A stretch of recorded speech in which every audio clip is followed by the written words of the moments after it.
Assalamualaikum warahmatullahi wabarakatuh. Pada pertemuan ketiga ini di mata kuliah pemrograman web lanjut, kita akan membahas tentang model view controller pada pemrograman web. Model view controller ini apa sih gitu ya? Nah, kalau di sini menurut pengertiannya, model view controller itu adalah sebuah pola desain atau desain pattern, ya, sebuah desain arsitektur untuk mengembangkan sebuah aplikasi yang memisahkan atau mengelompokkan beberapa kode sesuai dengan fungsinya. Nah, jadi kodenya sebetulnya sama, masih PHP, tapi karena kegunaan kodenya itu beda-beda, itu dikelompokkan menjadi 3 bagian. Nah, ini secara fungsional mendasar. Nah, fungsinya apa saja gitu ya? Kalau misalnya model itu fungsinya ya, digunakan untuk berhubungan dengan kode-kode data, model bisnis gitu ya, dan yang berhubungan langsung dengan database gitu untuk memanipulasi data, insert, update, delete.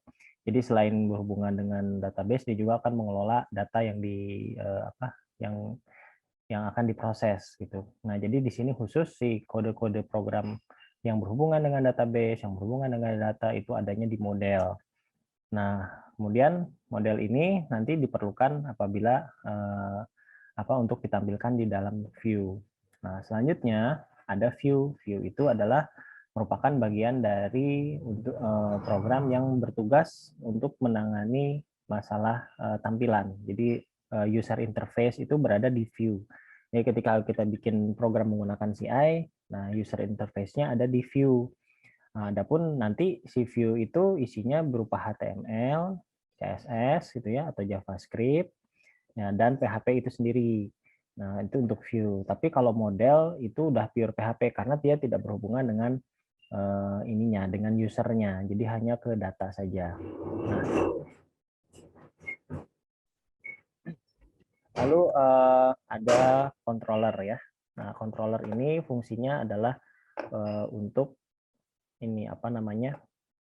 berfungsi sebagai penyembatan lah istilahnya. Dia akan mengatur hubungan antara model dan view. Jadi ketika ada request ya, ketika ada request dari view, ketika ada request ada view, nah controller ini yang bertugas untuk merespon request-nya yang dari view. Nah, respon ini macam-macam ya, bisa saja dia berupa perhitungan atau bisa saja dia berupa request lagi untuk membuka view yang lain. Nah, controller ini berfungsi untuk mengatur lalu lintasnya. Dia akan mengatur hubungan antara model dan view, dan juga dia berhubungan dengan engine view-nya. Jadi bila engine CI-nya maksud saya. Nah, engine CI ini kan ketika dijalankan pertama kali program CI, itu kan dia memiliki index.php. Nah, index.php yang berada di root ini, dia akan pertama kali mengakses controller untuk menampilkan view. Nah, itu biasanya yang dilakukan. Jadi si index.php juga tidak langsung ke view, tetap dia harus melalui controller dulu. Nah, nanti setelah ada respon, nah, misalnya setelah ada request dari index.php, maka diteruskan. Apakah itu requestnya bisa view, bisa untuk request data.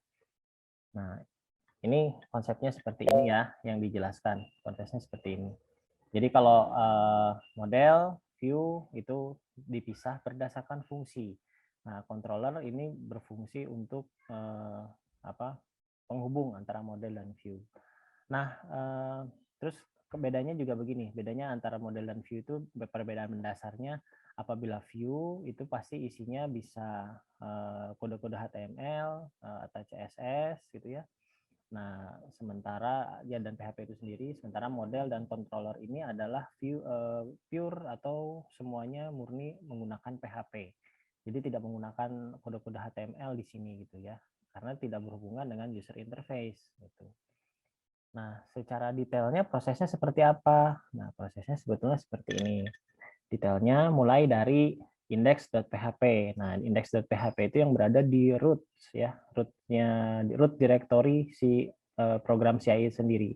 Ini saya akan tunjukkan mana sih indeksnya ya. Bentar.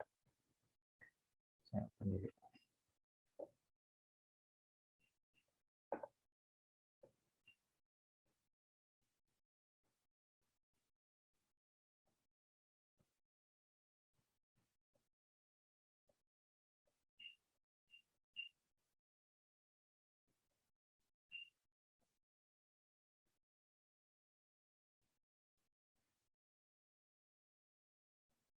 Nah, kalau kita buka di Sublime ya, Sublime Text. Nah, di editor di sini kan sudah saya masukkan folder ya. Nah, foldernya saya masukkannya htdocs, jadi supaya bisa melihat beberapa project sekaligus. Nah, di sini kalau kita klik di CI-nya, di sini kan minggu kemarin kita udah bahas ada folder application system, user guide. Nah, di sini kan di root-nya, ini kan namanya di CI itu adalah root-nya atau root directory-nya, direktory utama dari si programnya. Di root itu ada index.php. Nah, inilah index.php yang pertama kali dibaca oleh browser itu adalah index.php. Nah, di sini berupa penerusan lanjutan apabila ada request dari browser untuk menampilkan sebuah view. Nah, dari sini bila kita lihat nggak terlalu banyak settingannya karena di sini sebenarnya lebih ke advance ya kalau sudah mulai nyeting si index.php. Nah, sebetulnya hanya ada beberapa yang bisa dilakukan ya tujuannya sebetulnya untuk security sih ya, untuk security. Nah, yang pertama di sini ada define environment. Nah, define environment ini ada 3 jenis nih, ada development, testing, production. Kalau environment-nya kita setting ini apa namanya? Kalau environment-nya kita setting development, nah berarti dia akan menampilkan error-error yang terjadi. Jadi kalau misalnya ada error gitu ya, di script-nya itu akan ditampilkan semuanya, walaupun errornya istilahnya hanya warning saja. Kan kadang-kadang ada ya nggak error, tapi di warning ini nggak bagus gitu. Kadang-kadang seperti itu juga kalau di PHP. Ini juga ditampilkan, yang berupa warning itu tetap ditampilkan. Nah, begitu juga di testing. Kalau testing itu lebih sama ya, hampir kurang lebih sama dengan development. Itu tugasnya untuk melihat error error program. Nah, apabila production yang diaktifkan, nah ketika production yang diaktifkan ini, si errornya ini ditutup. Jadi program itu akan dijalankan dengan kondisi errornya di skip gitu. Ya, program akan dijalankan dengan kondisi errornya di skip.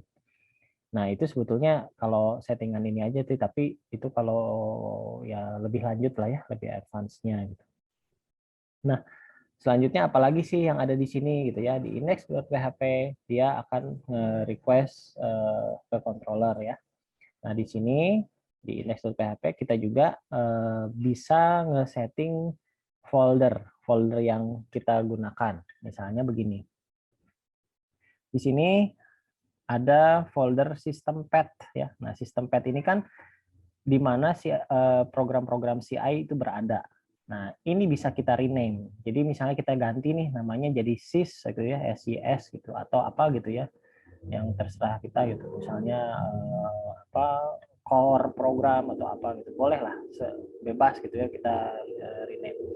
Fungsinya juga untuk ini untuk namanya untuk security. Jadi ini folder sistem ini bisa kita rename dengan catatan sistem path-nya juga kita ganti. Sistem path-nya kita ganti. Begitu juga si folder application. Application juga sama nih. Folder application bisa kita rename namanya sesuai dengan keinginan kita supaya istilahnya mengelabui orang yang biasa pakai CI gitu ya. Pasti tahu nih ada sistem, ada application. Nah, tapi kalau di rename ya tetap aja nggak akan kelacak gitu ya. Nggak akan kelacak. Nah, application foldernya itu juga harus disetting apabila dirubah. Kalau tidak dirubah secara default dibiarkan ini seperti ini. Nah, di sini index.php dia akan mencari controller ya, controller umumnya. Require once best path core igniter. Nah, di sini dia mengambil core datanya. Dia akan ngedirect ke controller, dan controller yang didirect adalah si default controller yang kemarin kita setting ya di config.php. Nah, default controllernya dia akan dipanggil dan akan ditampilkan. Nah, si default controller dia akan langsung menampilkan view yang dibutuhkan. Nah, alurnya seperti ini. Jadi ketika index itu ingin merequest ke controller, dia akan membaca file routing dulu. Makanya yang kemarin yang di routes itu ya di dalam folder config itu harus disetting sebagai yang menentukan mana default controllernya. Karena settingan default controller ada di routes. Nah, ada di routing ya. Nah, di routes ini lalu dia akan menjalankan sistem security. Nah, setelah sistem security dijalankan, baru dia bisa mengakses si controllernya. Nah, sistem security-nya sudah built-in dari CI itu sendiri ya, untuk mencegah adanya yang bisa mengakses si file itu sendiri. Jadi udah berlapis gitu security-nya. Jadi lebih bagus, kita nggak harus bikin sistemnya. Nah, di sini si application controller, dia akan melihat request-nya apa sih dari index PHP itu. Oh, ternyata kalau dia request-nya hanya ke default controller, artinya si default controller bisa kita setting untuk menampilkan view yang awal. Nah, dari sini langsung dia akan menampilkan view. Nah, view-nya itu di caching ini masuknya ke memori sementara biar lebih cepat pengaksesannya. Nah, dari view dia akan ditampilkan ke index. Nah, begitu juga seterusnya. Ini prosesnya seperti ini. Juga misalnya di view ini nanti ada request lagi, nah dia akan ke sini lagi, ke routing lagi. Nah, routingnya dia akan baca controller apa yang mau diakses gitu.